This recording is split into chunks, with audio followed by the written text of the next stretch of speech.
You want to make a lot of money? You want to be successful?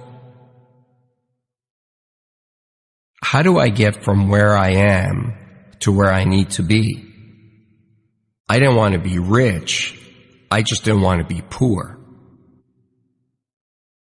I started it 10 years ago with a vision and 2 employees, and now we're 250 people. We'll do 150 million this year. And every day when I get off the elevator and I walk into my office, it's this feeling of accomplishment and satisfaction, knowing that I had this vision and a few years later, it's real. You know, when I was younger, my parents didn't speak any English. And like many immigrants, since I was a little kid, I was 8 years old when we came to North America. And so I had to read the contracts. You know, when my dad bought a house, I had to read the mortgage and go through the paperwork. And when I was around 18 or 17, I looked at being, at that point, we were, you know, lower middle class. And I said, how do I get from where I am to where I need to be? And so I started calculating how much money I would have to make in order just to buy a house. And then I added the taxes into it and all the other stuff. And I realized how difficult it was going to be to accumulate capital. Because that's the hardest thing to do, is to accumulate capital. It's one thing to get paid a lot of money, but if you look at the tax system in North America, it's really hard to amass capital. And I just decided that I didn't want to be where I was. I didn't want to be middle class or lower middle class or mediocre. I just wanted to be great at something. Because I figured out that the people that I saw that were doing great things were fundamentally great at one thing. The analogy I always use is Peyton Manning gets paid $10 million a year. He doesn't get paid $10 million a year to tackle, to kick the ball, to play defense. He gets paid $10 million a year to do one task and do it really, really well. Nobody buys from you. Nobody makes you wealthy because you're okay at something. The world does not reward mediocrity, nor does it reward average. It only rewards exceptional. So you got to find that one thing that you're good at, and you got to become great at it. Because if you focus what you're not good at and try to become good at it, you're going to run into somebody who is going to clean your clock at it. When you think about success and you think about business and you think about being an entrepreneur, everybody wants to talk about the good times. And I always say to people, it's easy to be an entrepreneur when the sun is shining. It's easy to run your own business when there's good cash flow and people love you and there aren't many problems.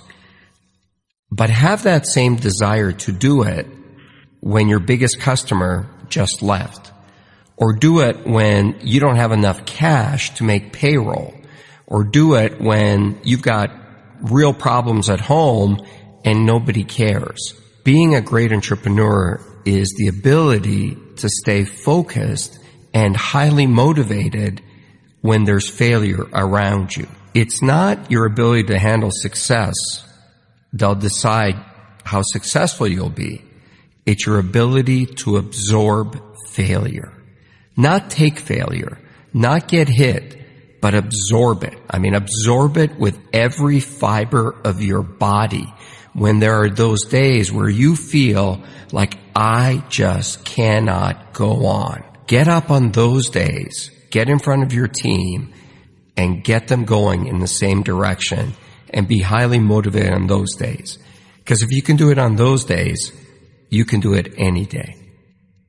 Being a successful entrepreneur is really lonely.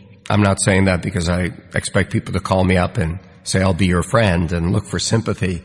But it's true. The more successful you are as an entrepreneur, the lonelier it is, because there's just less people that you can hang out with. And, the bigger you are, also the bigger the target on your back, and someone's always out to get you. When you're starting out and things aren't going well, misery really does find company. It's easy to find a lot of people to have a beer with and hang out with. But that level of focus to keep going is really difficult. And so one of the things I try to do is I look for people that have been where I want to go. And I love to learn. I've looked for many people along the way. From Warren Avis, the guy who started Avis Rent-A-Car, I used to work for him indirectly. He owned a holding company that I worked for, and he was a great guy. To people you've never heard of, to even some of the other sharks. I've learned a lot from Mark Cuban. I've learned a lot from Damon John. I've learned from a lot of people. The biggest lessons, and my biggest mentor, was always my dad, because that level of courage I had never seen in another human being. And when I was younger, I didn't really understand it. Once I got older, I understood the sacrifices that he had to make for me to be given the opportunity to be successful. I mean, he was 37 years old, left a communist country, crossed the border, hopped on a boat, and brought his wife and me, my mom and I, with one suitcase to a foreign country where he didn't speak the language, didn't know a single soul, and we had something like $20 in our pockets. That's courage. And as I got older, what I really learned out of that is never complain, because number one, nobody cares, and two, all you deserve in life is an opportunity. Man, when something gives you an opportunity, you gotta take it, you don't complain, and you gotta go for it. I'm a highly emotional guy. I'm a highly passionate guy. I love my business. I love everything about it. Where I'm not emotional is when it comes to winning or losing. You've got to be very careful about not taking your own bias or emotion into a negotiation or into a fight or into anything, because you've got to be very clear what the goal is. And in business, the goal typically is to make money. When I went to sell my first business to AT&T, I didn't want to sell it. And so it was the night before we were supposed to close the deal. And so I changed my mind, and I called the CEO at the time, and I said, I can't sell this business. And he looked at me and he said, why not? And I said, it's my baby. And he said, no, it's not. It's a business. I said, no, it's my baby. And he goes, no, it's not. Your baby is what you have at home. That's your family. Your business is not your family. Your business is an asset that you started, and if you think we're paying you the right price, then you should sell it. If you think you can keep going and maximize the return, then don't sell it. And he was so non-emotional about it, it really hit home for me.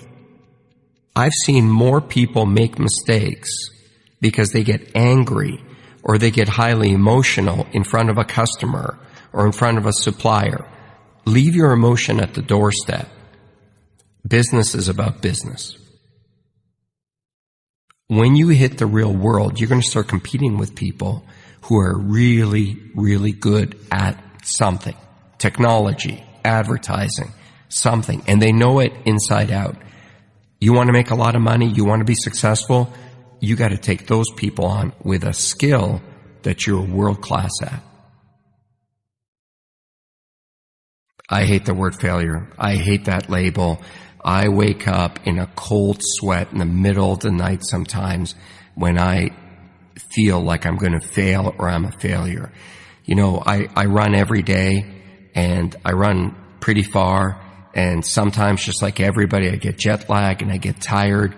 And when I get to that point where I feel I cannot go on, this little inner voice inside me says, what are you?